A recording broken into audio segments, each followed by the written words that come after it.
Welcome to Power and Perspective. My name's April. This is Erin, and we are bringing at you today funding and education from different perspectives. I said Erin. Oh, did I say the wrong way? Oh, that's because I have a different perspective this time. I have a different view. So I'm just looking at you. That's all right. It's all good. Before we get started, I just want to explain my background in education because it'll help explain any perspective that may come out. I have been in education for over 20 years, all the way from driving a school bus, being a crossing guard, to being an assistant principal. Um, what else should I say? I've taught kindergarten through eighth grade. And then I was assistant principal for a few months of a high school. That was fun. So I pretty much in every facet of education that you can think of.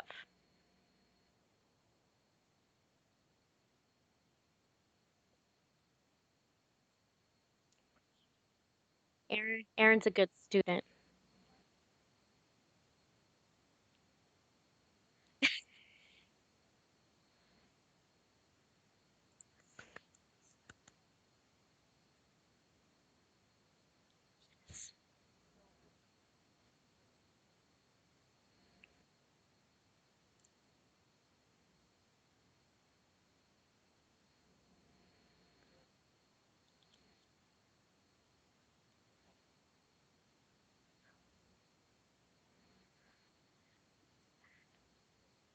Write that down, people. Write that down.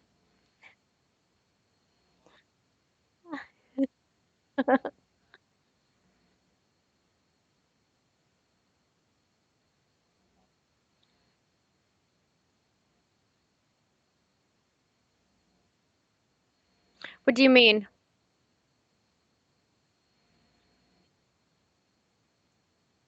I see you. Oh, in the audio? Oh, Oh, and here we are. Wow. I don't know why I was thank you. muted. Um, Thank you for those of you that Thank you, stayed with us. Spencer, in the chat for helping me out there. So Oh going yeah. back, I have absolutely no background in education. Fortunately, uh, I have a resource here to help because I need to fill in some gaps before we can have this conversation meaningfully. So let's see. What I was talking. I think I'm the resource. You Am are I the the resource? resource. You're, What, yeah, you're my what? book because I can't read experience necessarily. Because I know all the things. Okay, go. So what I was about to get into was the difference between, as far as a goal, discipline versus education, like teaching children discipline versus what we see as education. The Are you talking about to follow, like when you say discipline, do you mean like to follow social norms yes, versus educating yeah, and academically? anything that's a Oh, goal okay. basically outside of the actual, like, what we see as education, the It's STEAM academics. topics or whatever else you consider. Yeah, I would call those academics. Okay. So the academic subjects, but social emotional learning is like super huge.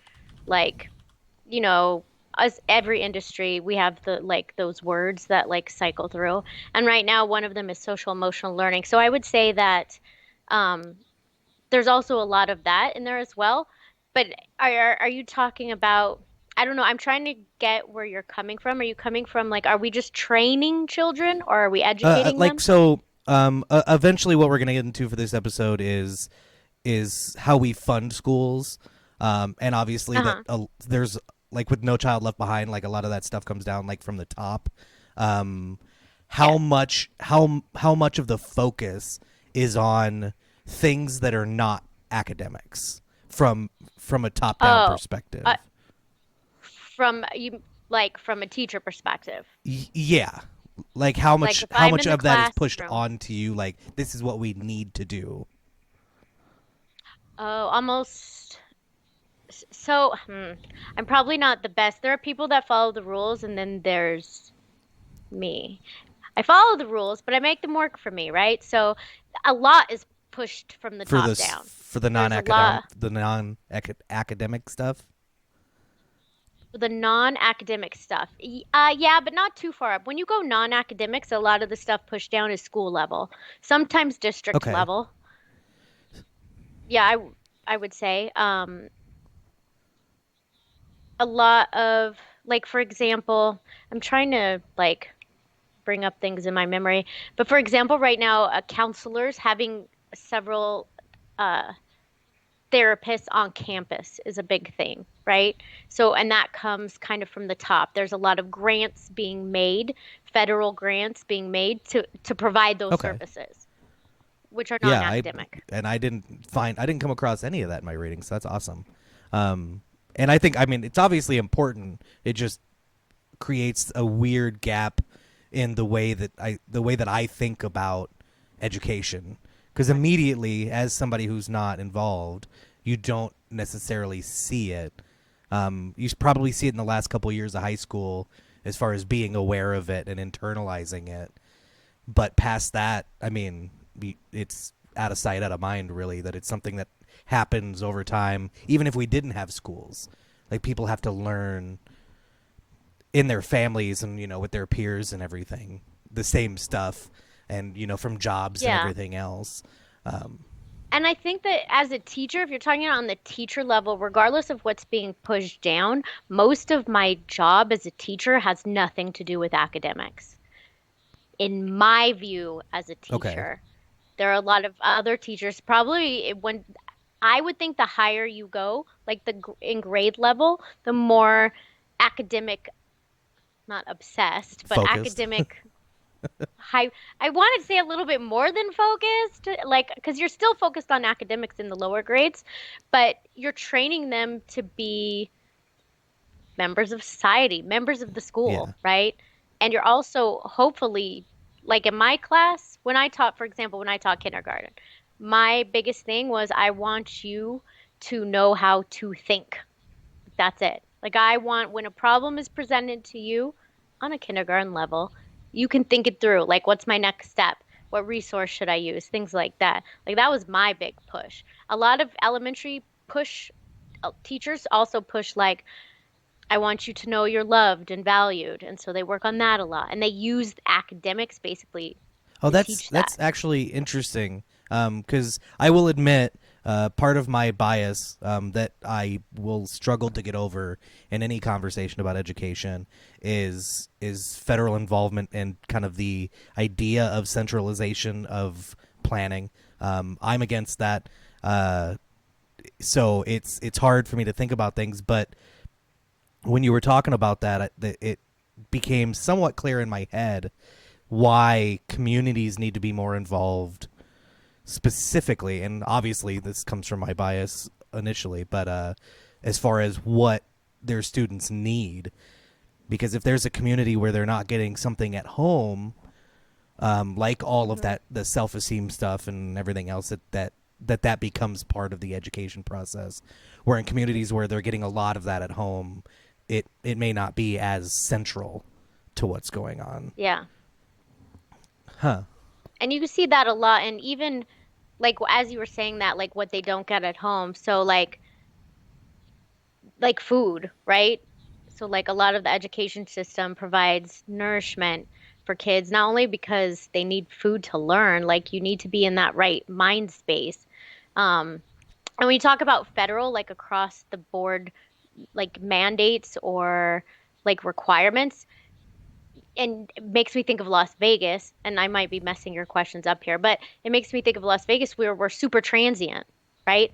So if one school is doing something entirely different than another school, your education is lost as you bounce from school to school. So the more we are on board with everything, the more cohesive their education will Is be. and is hmm.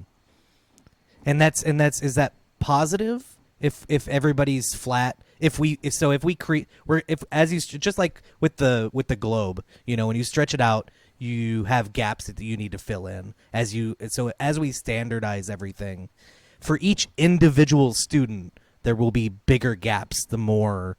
generalized it is. I think is that a fair? And I only think I think no, only because you can even take that down to the classroom level.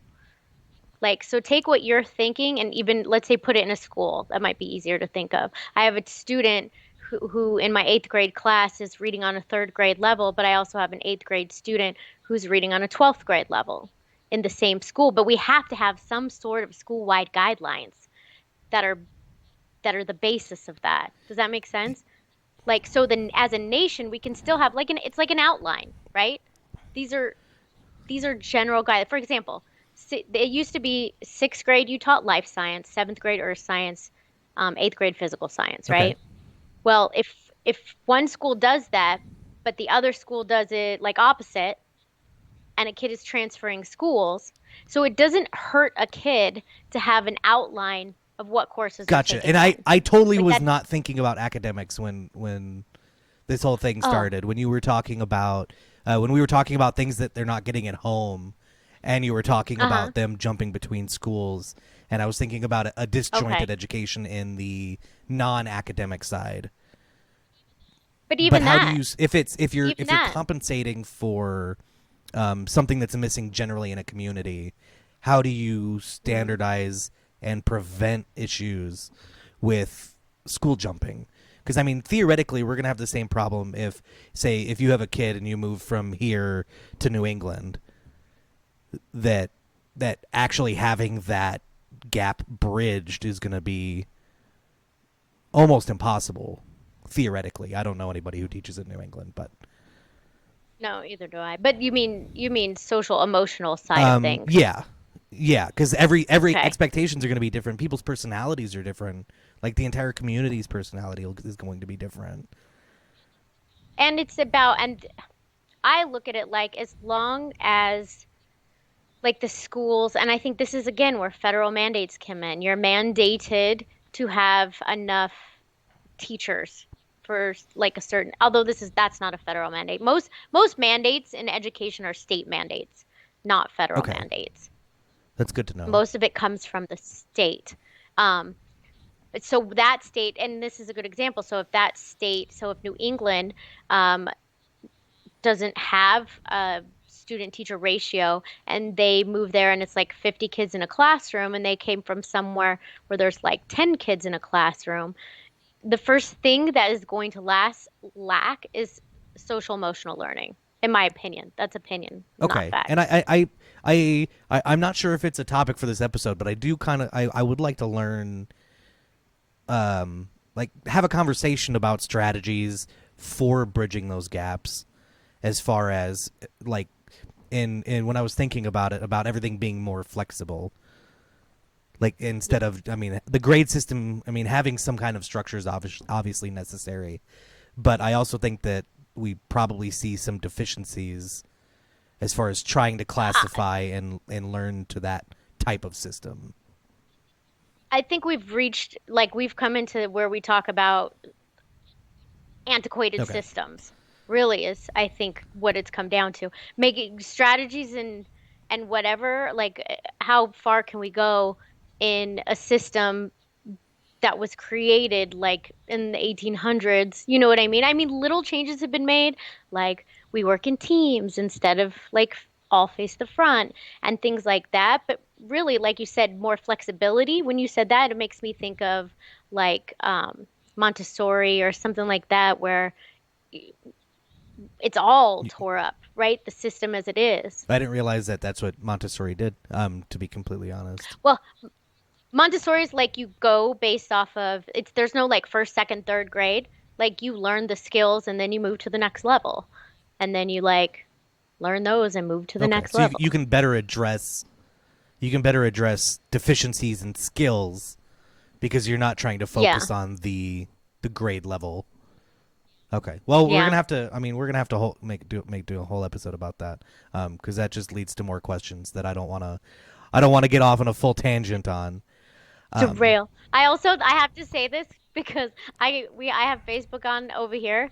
My hands are that's good. Talk with your hands. That's how we. That's how we know like you're every once in a invested. while I That's every once in a while I catch out of the corner of my eye. Yeah, I'm like, you're an armtopus. It's fine. You're flailing for something to latch onto. Not ideologically, just for clarity's sake. This is not an attack. We'll get to that later.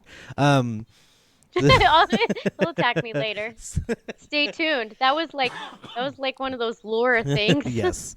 Uh, so like I, and this is a weird question to ask, and I know you have a lot of teachers who are friends, but so theoretically, in our society, teaching is one of the most noble professions, and I imagine that at least 95% of people that get into teaching get into it for that fact that that's what they want to do. Like they want to teach children. They think that education is important.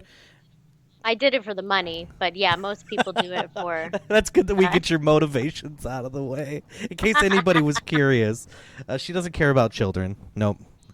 No teacher does it for the money. Um, Okay, go ahead. but so knowing that, like that being their goal, that being the job they want to do, why do teachers leave teaching? It is not usually about the kids. It is so much more like the requirements and the ridiculousness is hard. Parents are hard. If I had control over my classroom and my kids, let's say I was like, and I was in it and I could do what I knew was right, right? Then things might be different. But you have to work in within the structure of the school, structure of the state, structure of the federal government, right? And so it's not just you and these kids. You have to, let's say I'm teaching, for example, let's say I'm required to teach reading for 90 minutes a day, but I have this classroom and I have this group of kids who are like, we're like rock star readers. This is going against what I believe, but just use it as an example. But we're like rock star readers, right? But I'd like to focus some more time on math. Like, unless I break the rules or I'm creative, but that's what I call myself. Um, like I can't really do that, like because of the structure of the school and the structure of the day. So you have that. Then you have parents who I don't know. I wouldn't say parents are different, but then I have little Johnny and I'm trying to teach little Johnny, do the best I can for little Johnny, and little Johnny's mom is like coming at me on the daily, like, why did you tell him he needs to do his homework and blah blah blah blah blah. So you have parents coming at you, administration coming at you, and kids, I don't know if you know this or not, are exhausting. It's a tiring I can job. imagine. Is so, and you say it's a noble profession, but I wouldn't say most people, I probably shouldn't say that, but a lot of people don't look at it like they say if you can't do, Well, teach, yeah, from the outside right? perspective, I wanted to break it down for teachers specifically, because I mean it's just like and you know this, you have a whole thing on the side, talking about finding your purpose and finding out what you want to do for passion in life and not just money. So I just wanted to make sure that my my bias was not that far off regarding why teachers teach, because obviously we know it's not for the money, and we're gonna get to that point for sure. Um, but that's helpful. That's good to know. But yeah, no, the Yeah. public at large probably needs to change its opinion. And they might now that they're teaching little Johnny at Yeah, home. that's that's all. Yeah, They're probably like, oh, now I understand why you told little Johnny to do his because it's homework, the only way things get done. I mean, you have to. right? It's part of the system, and it's a part that I personally Again, never liked it and never saw the point, but also no. I didn't have any normal learning problems. All of my learning problems Yeah, were the non-academic kind. yeah. And I was just creative in school, as I am now. That was very I, fluffy. I, I creatively got through school. Yes, and I don't support the methods by which you got through school. Um, You make it sound like I broke laws. Did not break laws, people. Just to be cheating is clear. cheating. Um, so, so That I hope none of my students are watching this. I did not cheat. So you touched on and like the beginning of this kind of as far as a funding perspective for schools. I guess we can start big picture. You were talking about how all the mandates come from the state level and everything as far as education Oh, mandates come from the state. most of the Yeah. So mandates. from a federal Yeah. level, what impact is there? What are they? What are like programs like No Child Left Behind? What what do they do to schools on a state level or a local community teacher level? Okay, so let's just do No Child Left Behind, right? Only because I happen to, or let's do Read by Grade 3 because Okay, that's that's fine. newer than No Child Left Behind. Read by Grade 3 was a federal thing. For those of you that know more than me, just so you know, like I might not say the right words, but you'll get the gist. So it was like a federal thing.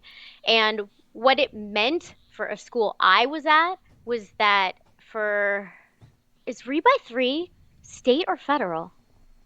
I've never heard of it, so I'll vamp here. If anybody wants to jump into the comments and call her out Yeah, for being incorrect or it using the wrong is. words, that would be great.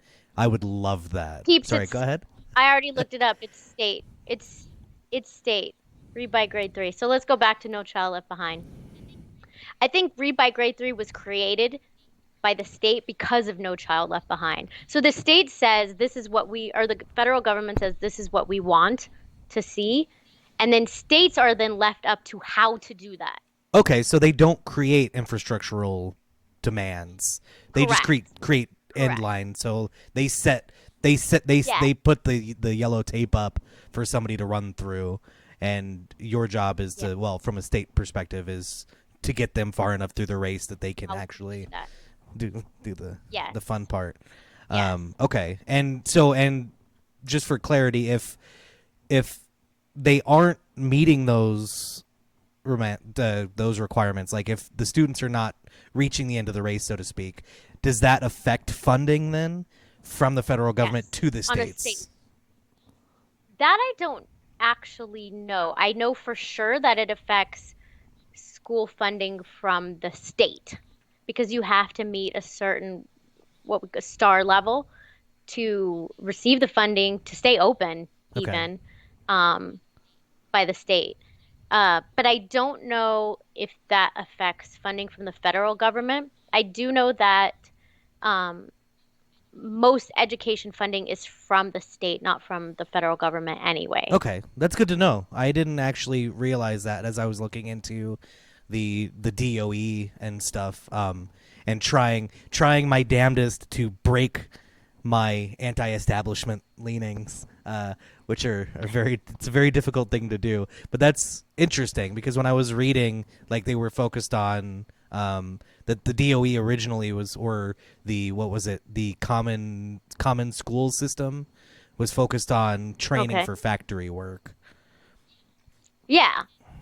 And a lot of those, like I said, it's antiquated. A lot of those things are still in place. A lot of those, I just thought it had. I I don't was know the trying, and word. I thought it had a lot more to do with funding because in my head, as far as how the federal government works for everything, is that if somebody's not doing something, you either charge them or you take away funding. Uh, Like those are the only two real sets of recourse the federal government would have as far as meeting those goals if they're standardized goals.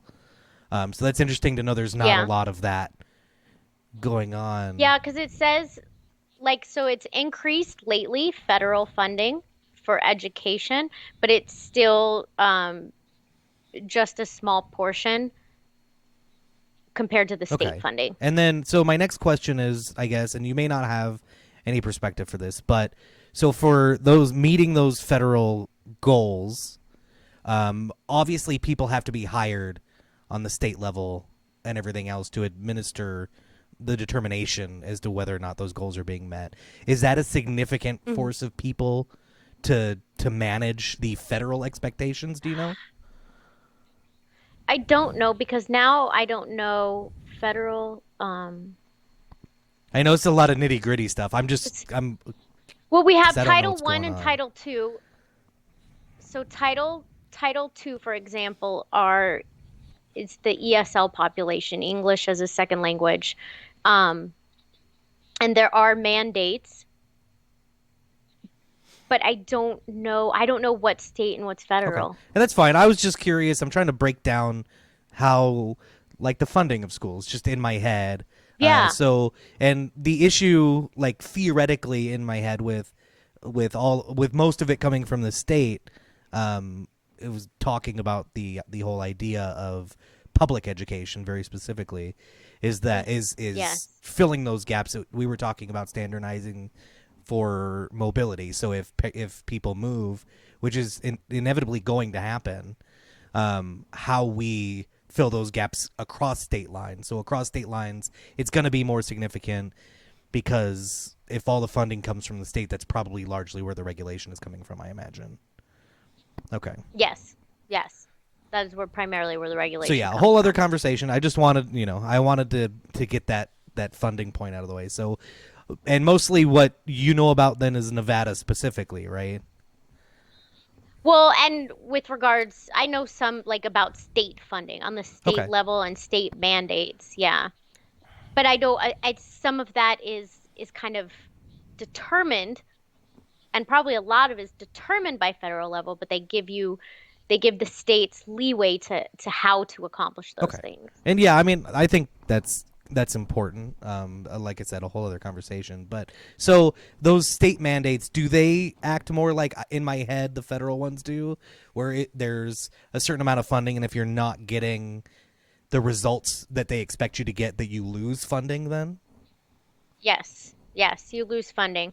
For example, like Title One, if you don't increase Title One is like economically disadvantaged students, our homeless population, things like that are considered Title Okay. One students. And if those students don't reach a growth goal, then yes, you lose A that growth funding. goal. Is that like an industry term? No, it's so instead of saying like everybody has to be at this level, it looks at okay, your kids started at this level, they have to grow by this amount instead of saying they have to hit Okay. this level. Is that helpful for? Yes, a growth goal is always more helpful because it evens the playing field better. So if your goal is to increase your students' academics by 1 year in the 1 year that you have them, um, that's good. But if you're, then we're all across the line. No matter what kids I get, my goal is to increase them Okay. 1 year. But if I teach fifth grade and my goal is to make sure everyone's on a sixth grade level before they go to sixth grade, but my kids come in at a second grade level and your kids come in already at a fifth grade level, like that's not a fair way to require Yeah. No, mandates. Does that make I sense? mean, I generally, when I stop and think about it, I agree. When it comes to specifically like funding and stuff, it immediately makes me think about how difficult it would be for teachers, the more students they have in that room, to be individually Yeah. focused and to work on those growth goals. So these Title One schools, do they have large teacher to student populations, or larger than standard Um, schools? No, not that. So at so that's a district, I think a district level thing.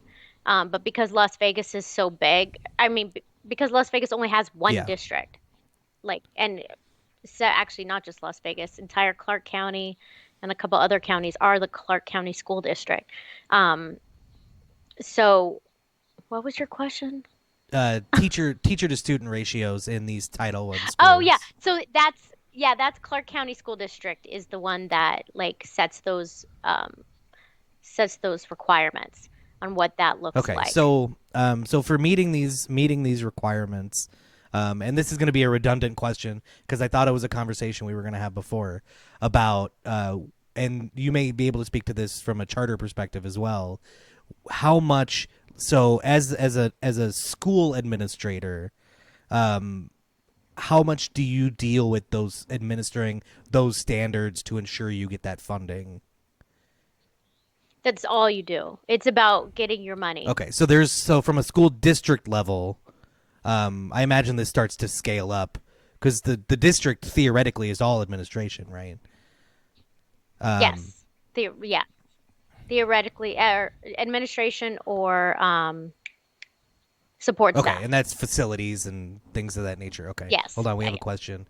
Is there second grade level? How are they in fifth grade? I know as an example, but I hear it does happen so often to pass to get the money.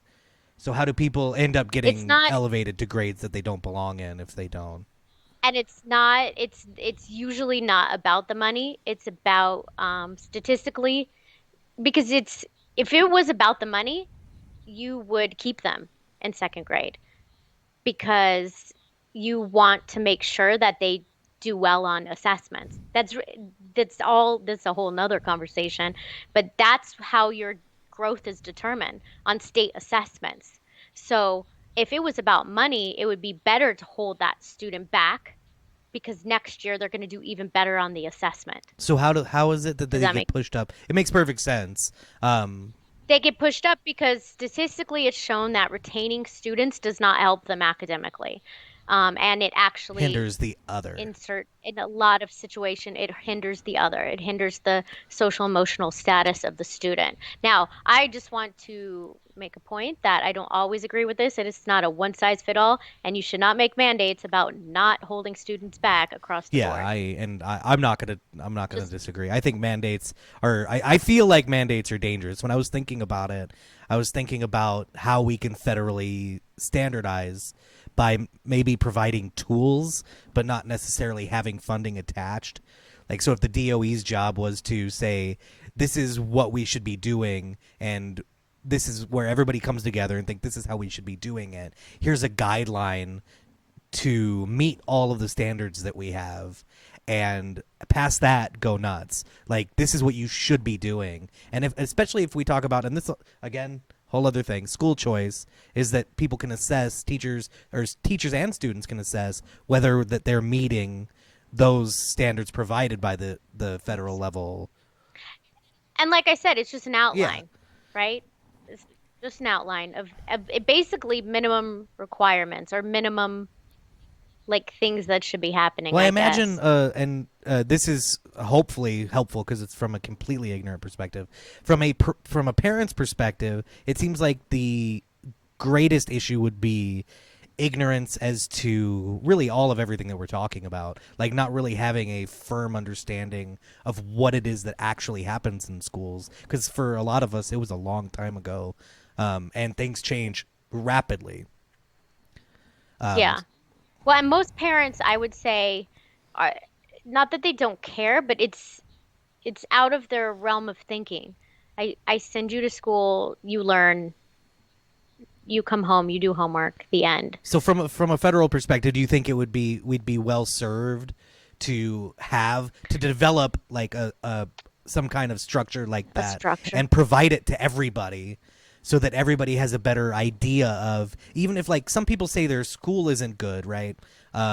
So if we go back to our parents and we look at Harley Harmon, not to throw any shade now because I know things are I way was gonna different. say, like you're saying names and Things are way stuff. different now. Go ahead. But we went to a very, very bad school.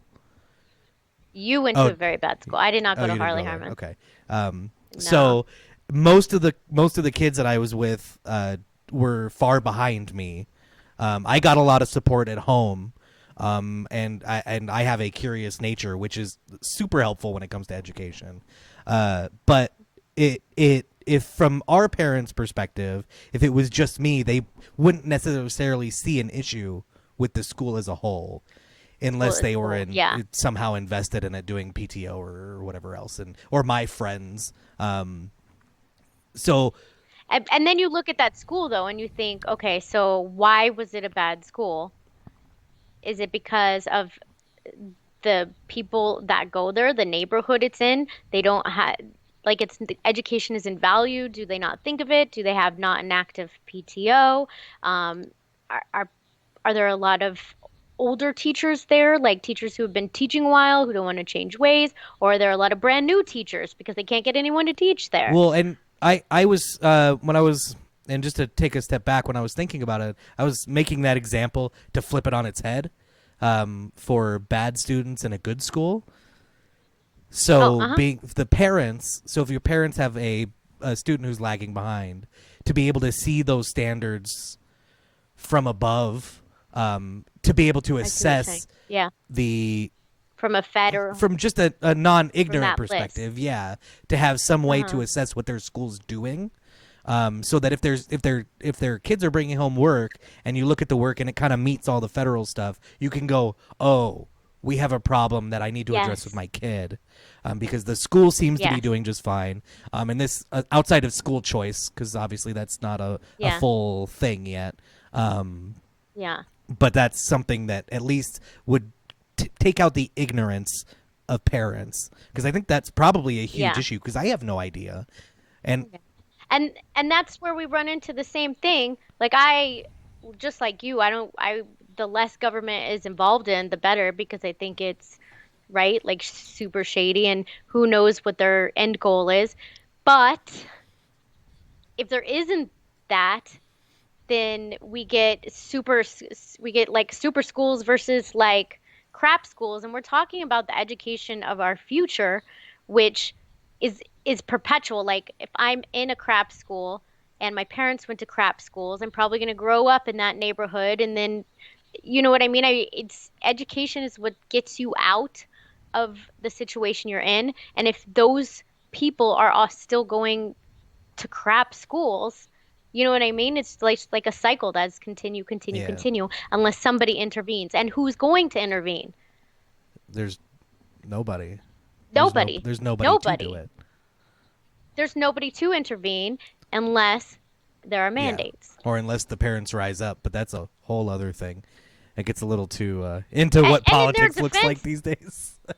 well, yeah, and in their defense, they don't, it's what Yeah, they know, right? And it's not, and look, I'm fine. I'm living life and doing this. It's not that important. My education was important. Your education's not important. It's what they're in, so they don't know. And also in their defense, some of education's not yeah. important. Oh, and that's what we're talking about is breaking ignorance as far as education to Yeah, students. There's no reason that the parents shouldn't be as educated about what's going on. what's happening. Yeah, so Yeah. that, and I'm sure it'd probably improve relations between teachers and parents because I'm sure there's a gap there as well. Yes. That would be better And filled from a, mostly comes from yeah, it would be ignorance. better filled from a distance, because you can't, when Yeah. somebody's heated, you can't teach, you can't educate. And this all comes down to the Common Core.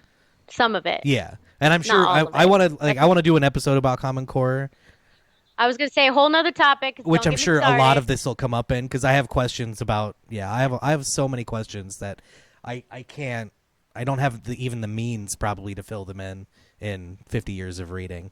Um, so going back to the state level, and how how so the marijuana bill in Vegas or in Nevada, and all of the money that came Yeah. from that. So as far as funding goes, everybody expected that to go to schools.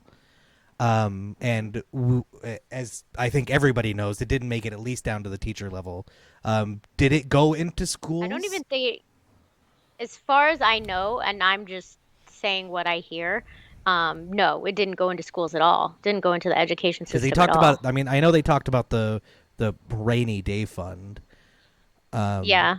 which is, I mean, that's government funding's a whole other debate. Uh, so where does the state money go? Because we have teachers aren't So, paid, right?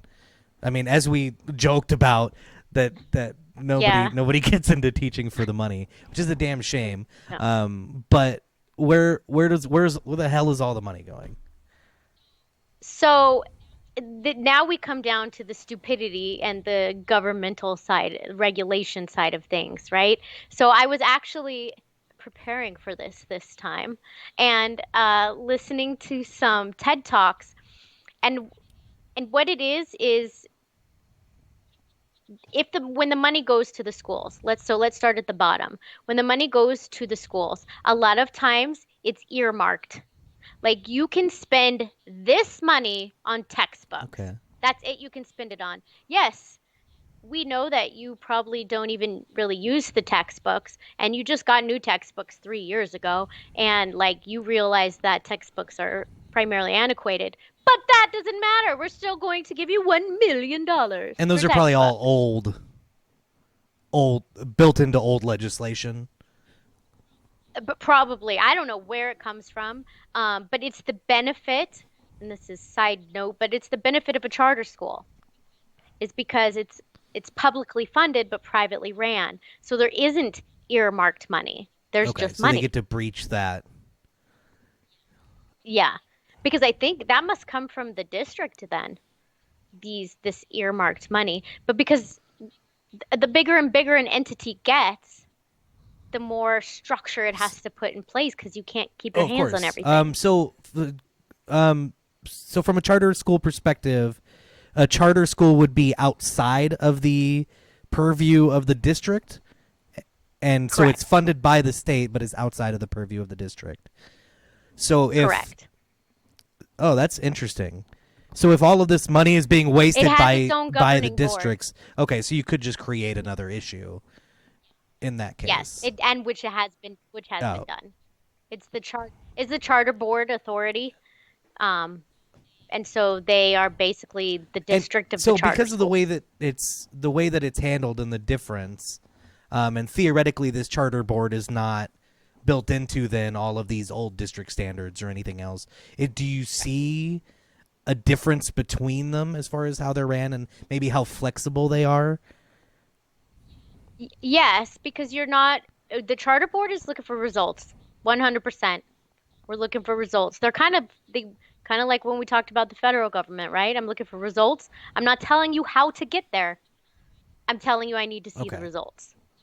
So that's basically what they're about. And they're not telling you how to like what you have to spend your money on, and And things these are like people that. that sign the charters then? This board, do they approve the charters? They they approve the Yeah, charters, sorry, yes. sign that's um Yeah.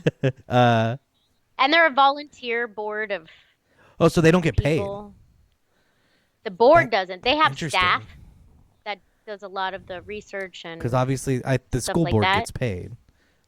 The county school Do board, they? don't they? I mean, they're elected officials, right? I just I imagine think that so. elected officials come with a paycheck. I mean, if they don't, I'd love to find out that not all elected officials collect a paycheck. That would They literally make my because the day. school board is elected. I think the charter board an elected. I don't know. You've gone into things I do That's not fine. know. I mean, it was inevitable. I figured it was going to happen. We can't know everything, and this is all. And to be fair, that this isn't something that is probably talked about a lot. Like you probably got a bit of it as in being in administration, but the actual where all of the money goes is probably only more visible the higher up you go that you don't really see. Yes. So, Yes. and this is gonna be to me. This feels like a dumb question, which is I can be famous for. That's fine. Which means I may be able to answer it. And it's going to be kind of the baseline of what we're talking about. It could be a good place to wrap up. So I think our nation per student spends, I think the second most in the world in Hmm. education. Yeah. Based on the reading that I've done, it was not Hmm. exhaustive, so it may be old numbers. Yeah. But even then, even if Regardless, it was that's pretty high. 2017 and we're Yeah. talking about that, that's crazy. I mean, they have buildings and stuff compared to a lot of other countries. Yeah. You know what Yeah. I mean? So So that makes what sense. and this is obviously a big political thing almost always, just like it was with the pot thing, is that we need more money in schools. We need to spend more money, and I'm sure from a parent's perspective or even from people who are interested and not parents, they see that in their head, oh yeah, we need more money. Does more money fix problems? Mm, no, I think it needs to be restructured. When you look at I think any system that has become governmental and started back in times when nothing is relevant anymore, I think more money is not going to fix anything at this point. because the money is going to like there's so many ridiculous positions in just in the district alone, right? There's like if you look at the district workers, so not the school workers, like there's tons of people regulating everything, all of these 5,000 mandates, right? And they have to regulate all of them. And so there has to be staff hired for them and then secretaries hired for that staff. So very little of this money is getting to the actual student. So it's too inefficient to be meaningful. And we're Correct. not spending, and we're not, and all of that money that we calculate on a per student basis, that so very little of that is the student is actually seeing benefit from, theoretically. Correct. Like, think about you're paying that money per student is paying for the superintendent, right? The superintendent secretary. And that's just starting at the top.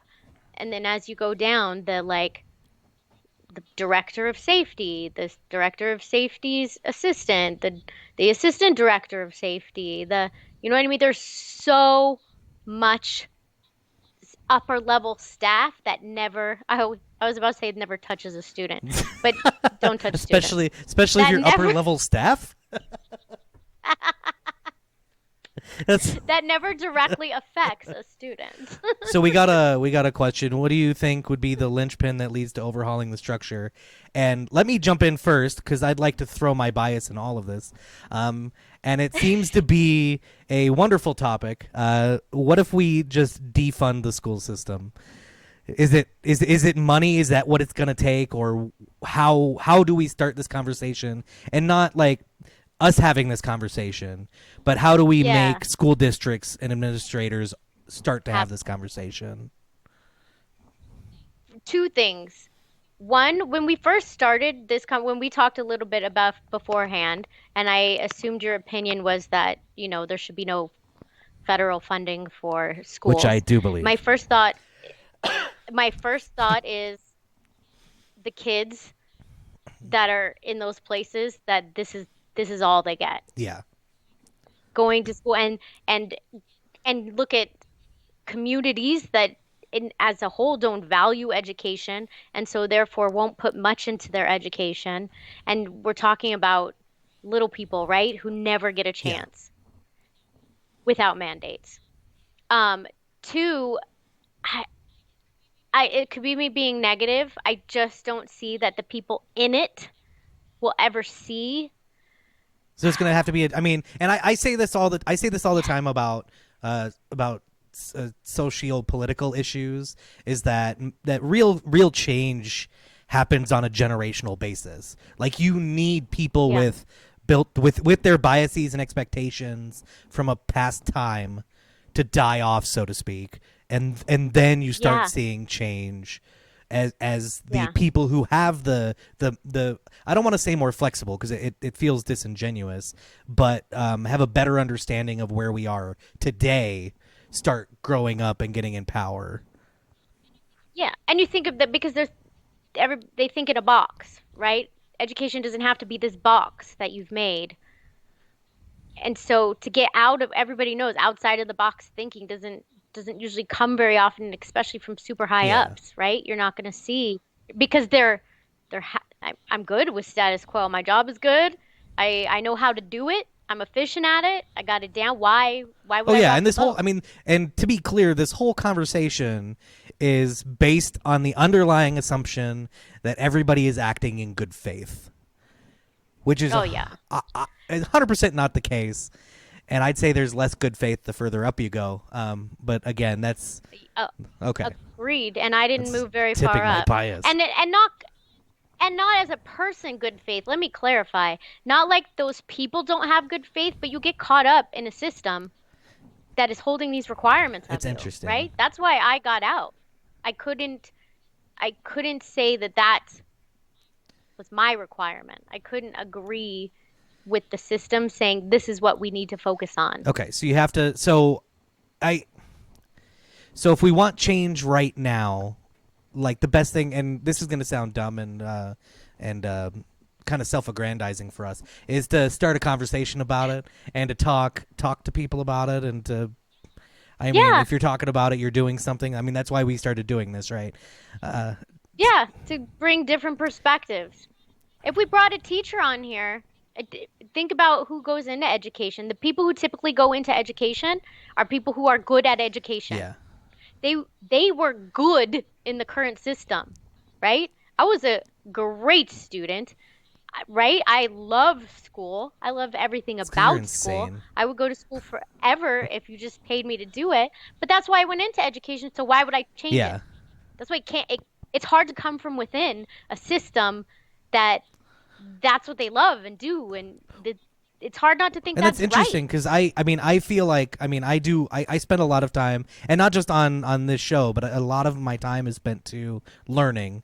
I try to learn new everything. So it means I don't ever get good at anything. That's a side note. But I didn't like school, but I love learning. Like Yeah, learning. so I don't know. I don't know if that is necessarily a gap that needs to be bridged. Then, but that's a I whole more agree. flexible education, common core school structure or education Yeah, structure as far as academic thing that yeah. we want to But talk it's we want part to of the talk about. change that needs to be Yeah, made. and Yeah, it's not just funding, it's do you think structure. going to county buildings, and I am not advocating this, just for clarity's sake, and starting dumpsters on fire and marches in the street will be enough No. to get, and like we were talking about, we need to get people out. I think is probably a fundamental truth all the way around. Well, and I think that it takes creative thinkers too. So not just to say there's a problem, but what can we do about it? Like here's just to put a vision in someone's head. I'm not saying that that someone is me, but like to put a vision in someone's head of like this is what it could be, and this is why it could be that. Not just it's wrong, it's wrong, it's wrong. Like, okay, genius, what are we gonna do about it? Like, what could it look like, and what benefit would that have? Yeah.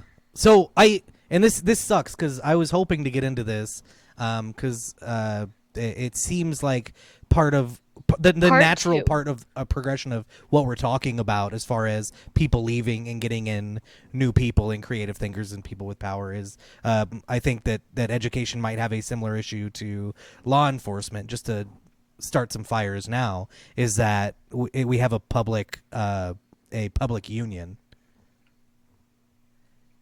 and we have A yeah, public so union. like law enforcement is, they're public officials, they're Oh yeah. public employees, and they Yeah, have yeah. a union.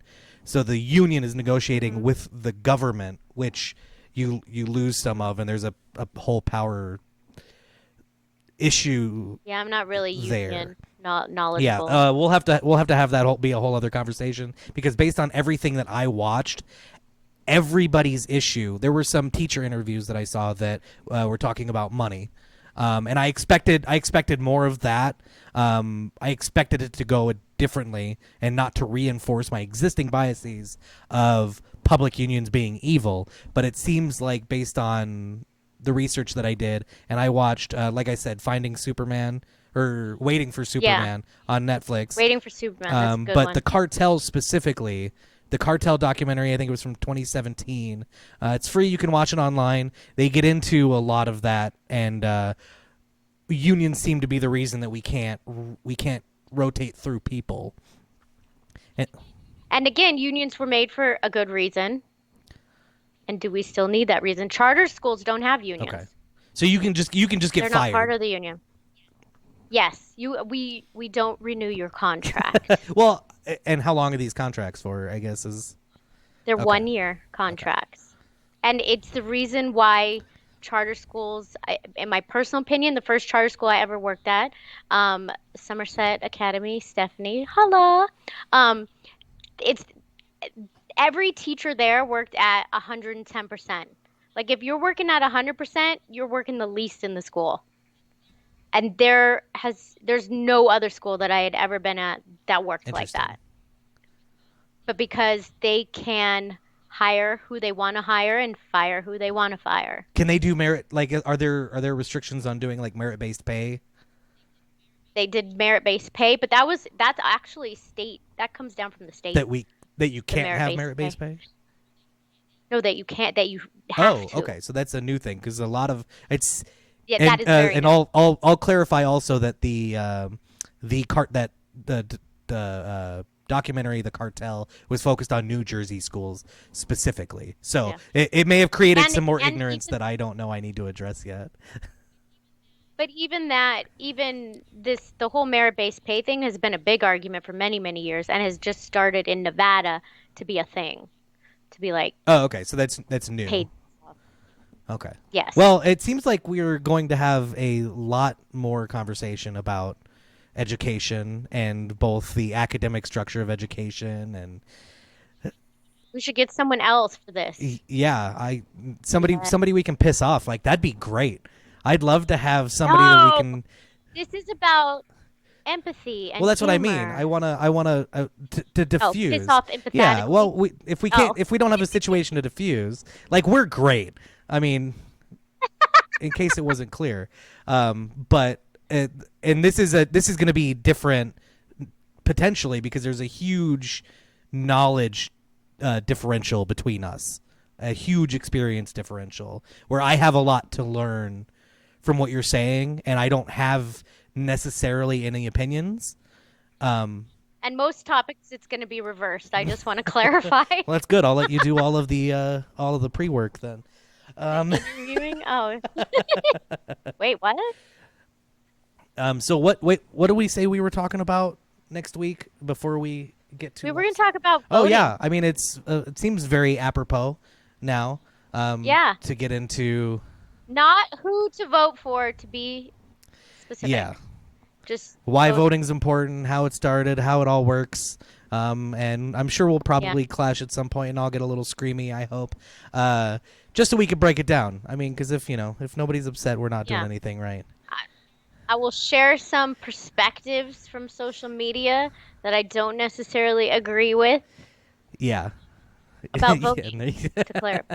Not who to vote for, just and we'll voting. start some fires. So please feel free to like, subscribe, go to your favorite platform, do all the things, ring the bells so you get all the Yep. notifications. And if you don't see us on a platform that you want to see us on, please feel free to let us know. Or if there's a topic you want to hear us wax intellectual on, like we actually know anything, that'd be great as well. And in Also, if you are an expert or have a passion, if you know nothing about a topic, but you're passionate about it and would like to come on, Yeah, let us know. please. You can Yeah, come on. we're all about starting fires. So if we piss you off, especially, No, please. empathy and humor, people. Empathy, That's our not job. fires. That's What just is our job. happening? That's just our Oh, job. okay. Because we're gonna disagree, and it's about how we handle those disagreements. But we need to disagree to make progress. To make Different progress. perspectives. Yeah. But thank you all for being here, and we'll talk to you next week about voting. Take care.